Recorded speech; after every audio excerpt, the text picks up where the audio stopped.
Imagine for a moment a world without suffering, a life where nothing ever went wrong, where you never felt heartbreak, disappointment, or loss. What kind of person would you become? Seneca, the wise Stoic philosopher, believed that a pain-free existence would not create a strong human being, but an empty shell, soft, entitled, and ignorant of what truly matters. Difficulties strengthen the mind, as labor does the body, he wrote, reminding us that pain is not just something to survive, but something to embrace and transform. Tonight, I want you to consider, what if your suffering is not a punishment, but an invitation? What if the wounds you carry could become your most secret source of wisdom and strength? This is not a message of toxic positivity. It's the ultimate Stoic dare, to look your pain in the eye and say, "You will not defeat me, you will remake me." Pain is the great equalizer. No matter who you are, rich or poor, old or young, powerful or vulnerable, suffering is woven into the fabric of human life. Seneca did not sugarcoat it. He saw tragedy and hardship, not as exceptions, but as the very conditions of existence. No man is more unhappy than he who never faces adversity, for he is not permitted to prove himself. Ask yourself, what pain has shaped you the most? Was it heartbreak, failure, the loss of someone you loved, or the slow burn of disappointment? Did it break you, or did it show you what you're truly made of? Pain is inevitable, but what you do with it, that's where the path divides. Seneca's first lesson is that suffering is not a curse laid upon you, but the entrance to your own transformation. Most of us waste years, sometimes whole lives, fighting what we cannot control. We rage against the universe, envy the fortune of others, and wish things had turned out differently.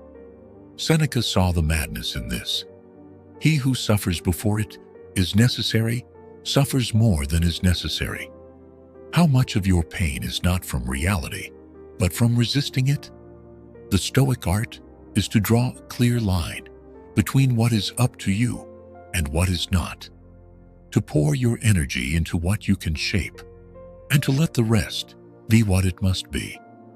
Where in your life are you multiplying agony simply by refusing to accept what is? What if every wound carried a hidden lesson?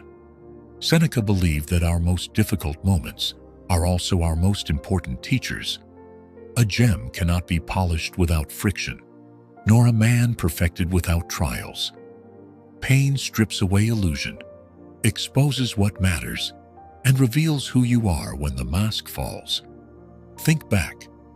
What has hardship taught you? About courage, humility, the limits of your control, the depth of your own love. Your suffering is not only something to be endured, it is the teacher you never asked for, but desperately needed. Our minds are powerful, but they can also be our worst enemies. Seneca observed that most of what torments us is not the pain of reality, but the pain of anticipation, memory, and imagination. We suffer more often in imagination than in reality. How many times have you stayed awake at night, haunted by catastrophes that never came? How many times have you relived an old wound or predicted a disaster and suffered twice, once in the mind, once in the world? If you could see how much of your pain is fiction, would you dare to let go of the stories you tell yourself? To accept your fate is one thing, but Seneca challenges you to go further, to love it. Fate leads the willing and drags along the reluctant. Can you look at your pain, your scars, your failures, and say, "This too is mine. I will not just survive it, I will use it." The Stoic does not merely endure suffering, he learns to welcome it as the raw material of greatness. What would happen if, instead of resenting your fate, you embraced it with open arms? You can lose almost everything: health, wealth, reputation, loved ones. But Seneca taught that there is something that cannot be taken: the ability to choose your response, to hold to your character, to maintain your dignity.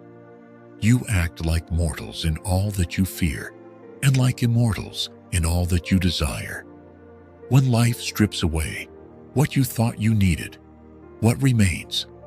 Are you defined by what you have, or by how you act when it's gone? Don't wait for the storm to learn to swim.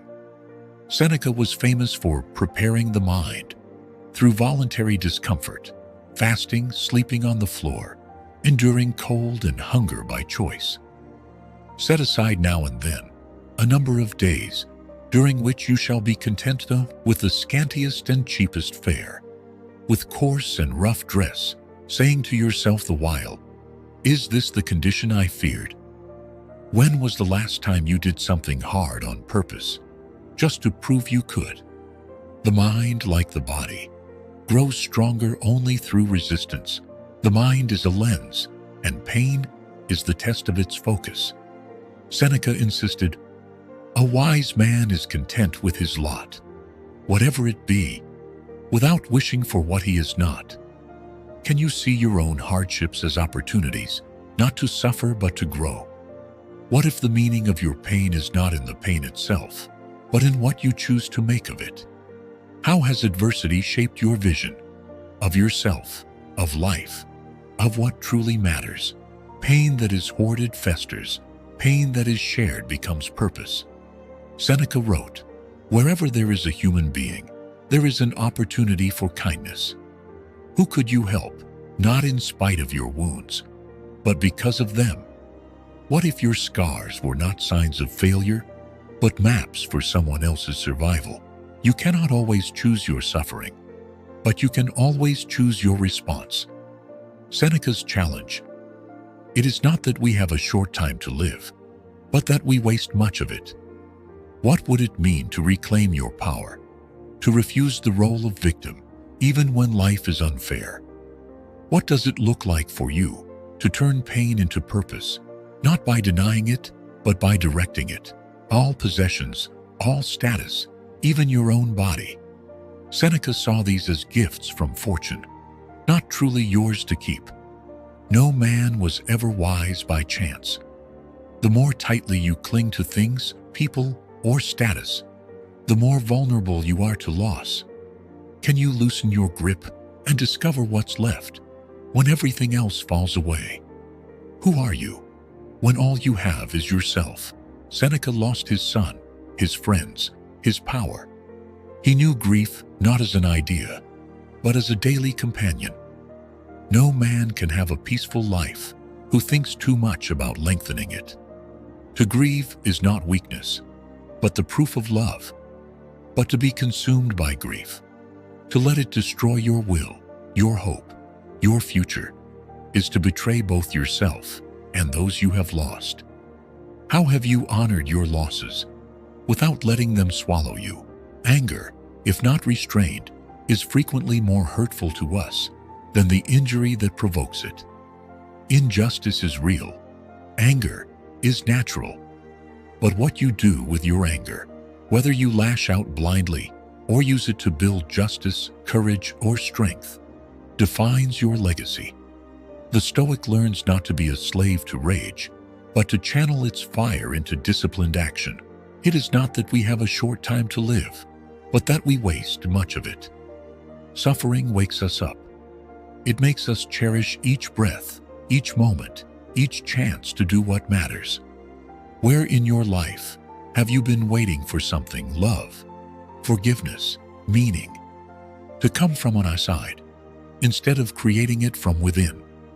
What would you do differently if you knew the clock was always ticking? The wise do not seek suffering, but they do not waste it. Seneca took his years of exile, betrayal, and pain and forged them into words that still inspire centuries later. It is a rough road that leads to the heights of greatness. What story will your wounds tell? If you dare to face them, to transform them, and to write the ending with courage, will you let your suffering define you, or will you let it refine you? Pain is inevitable. Power is a choice. Seneca never promised comfort. He promised transformation. What if you stopped running from suffering and started using it as leverage, as a forge, as your greatest school? Your pain does not have to be your end. It can be the beginning of your greatest legacy, if you are brave enough to claim it.